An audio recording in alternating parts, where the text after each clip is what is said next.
ఎంత నువ్వు సంపాదించినా నువ్వు పడుకోవలసింది 6x3 అడుగుల మంచం మీదేగా. నాకు 10 ఎకరాలు ఉంది కాబట్టి ఏమండి 10 ఎకరాల షాప్ కొనడానికి పడుకోగలడా చెప్పండి? లేదే. నువ్వు అనుభవించలేవే.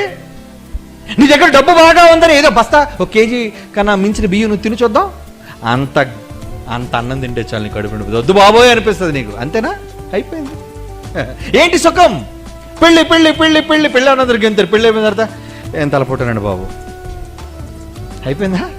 చూడండి, పెళ్లి కాకముందు ఎలాగా పెళ్ళి అని కొత్తలో చట్టపట్టాలు వేసుకుని ఎవరెత్తుకెళ్ళిపోతారని దగ్గర దగ్గర దగ్గర రాసుకొని తిరుగుతుంటారు. పిల్లలు పుట్టేసి 1 సంవత్సరం 2 సంవత్సరాలు అయిపోయిన తర్వాత చూడండి భర్త ముందు వెళ్ళిపోతుంటే వెనకాల గొర్రె పిల్లకి వీడు వెళ్ళిపోతుంటుంది. అయిపోయింది సరదా, ఇంకేం సరదా?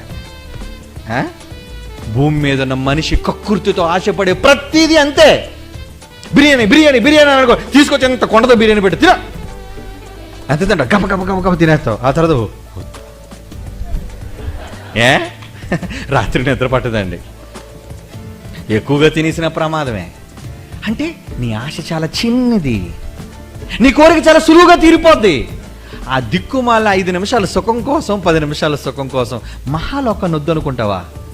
పరలోకాన్ని ఇలాంటి చిన్ని చిన్ని వాటి కోసం, పొలాల కోసం, స్థలాల కోసం, పెళ్లిళ్ళ కోసం, డబ్బు కోసం, వీటి కోసం పోగొట్టుకుంటే మీ అంత దౌర్భాగ్యులు మరొకుండరు.